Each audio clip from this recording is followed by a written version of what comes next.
Welcome back. You're watching NewsX. Amidst the ongoing Trump tariff war, US President Donald Trump has announced that the US will soon introduce a major tariff on pharmaceutical imports. Previously, the Trump administration had exempted pharmaceuticals and semiconductors from the scope of its reciprocal tariff policy. Meanwhile, Asia-Pacific markets have fallen as investors brace themselves for US President Donald Trump's country-specific tariffs that come into effect from midnight. Australia's S&P 200 slid 1.06%. Japan's Nikkei 255 lost 3.14%, while the Topix has traded 3.26% lower. South Korea's Kospi edged 0.18% lower, while the small cap Kosdaq lost 0.44%. Hong Kong's Hang Seng Index has fallen 3.86%, while the Hang Seng Tech Index declined 5.42%. White House Press Secretary Caroline Leavitt has issued a statement on the tariffs being imposed. Simple and consistent from the beginning. To countries around the world, bring us your best offers and he will listen. Deals will only be made if they benefit American workers and address our nation's crippling trade deficits. America does not need other countries as much as other countries need us, and President Trump knows this. He's going to use the leverage of our markets and our country to the advantage of the people he was sworn in to represent. On the other hand, countries like China, who have chosen to retaliate and try to double down on their mistreatment of American workers, are making a mistake. President Trump has a spine of steel, and he will not break, and America will not break under his leadership. He is guided by a firm belief that America must be able to produce essential goods for our own people and export them to the rest of the world. A strong America cannot be solely dependent on foreign countries for our food, medicines, and critical minerals. And America must always maintain a robust defense supply chain. Reprioritizing and strengthening our manufacturing industry are essential national and economic security issues of the utmost importance to President Trump. By focusing on supercharging the onshoring of American manufacturing, the president is already delivering on his promise to usher in an economic golden age for our country. Brian Thomas is joining us for more on this story. The White House press secretary there, Brian, briefing the media on how these tariffs are going to benefit the U.S. They kick in from midnight, no delay yet. What are the implications for the rest of the world? Well, definitely now White House Press Secretary Caroline Leavitt has emphasized that, yes, President Trump's message to the global community has remained very clear and unwavering. Very importantly, also, America holds a stronger position in the world, as said by her, and other nations rely on the U.S. more than it depends on, on them. She also noted that countries like China, which have responded with retaliation and continued exploitation at American workers, are making a serious miscalculation. And according to Leavitt also, Trump is resolute and unyielding traits that will ensure the nation's resilience and leadership. Very importantly, also she has also very importantly underscored that revitalizing domestic manufacturing is a top national and economic security priority for the president.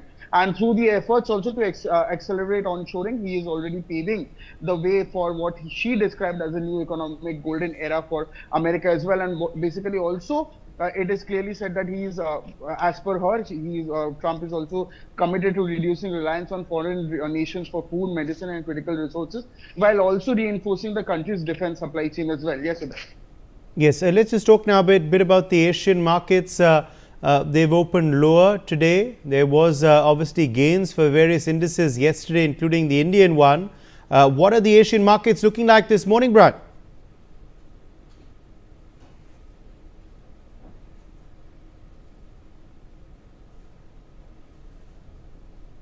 How are the Asian markets looking, Brian? Are you able to hear me? Okay, I think we've lost him there. But we're getting more news coming in this hour. The United States has officially imposed a staggering 104% tariff on Chinese imports, escalating tensions between the world's two largest economies and triggering widespread market tremors.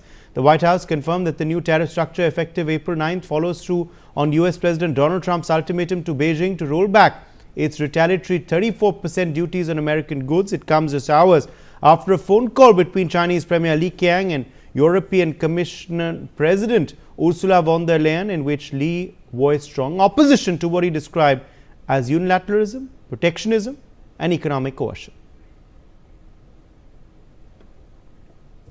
I do just want to point out one thing, that the president, everybody in Washington, whether they want to admit it or not, knows that this president is right when it comes to tariffs and when it comes to trade. In fact, Democrats have long said that the United States of America has been ripped off by the countries around the world. They just don't want to admit it now because it's President Trump who is saying that. In June of 1996, Nancy Pelosi spoke on the House floor. She urged her colleagues at the time to fight against the status quo trade policies that had contributed to America's trade deficit with China. In fact, Nancy Pelosi said, "How far does China have to go? How much more repression? How big a trade deficit? How many jobs have to be lost for the American workers? How much dangerous proliferation has to exist before members of this House of Representatives will say, 'I will not endorse the status quo'?" Those are the words of Nancy Pelosi in 1996. Well, President Trump is finally answering her call 27 years later. Nancy Pelosi can thank President Trump today for the 104% retaliatory tariff that will be going into effect on China. In 2007, Chuck Schumer spoke of our nation's crippling trade deficit, saying, "These are the kinds of records the American people don't want us to be breaking. The administration needs to move beyond words, take action now to reverse a trend that threatens our prospects for future economic growth." And Chuck Schumer said that in 2007. Finally, in 2025, President Trump is taking action. Recently defeated Democrat Sherrod Brown said on deficits in 2012 that our deficit then at China had reached an all-time high, and it was on pace to recede. Last year's record, the trade deficit, had cost American workers millions of jobs at the time.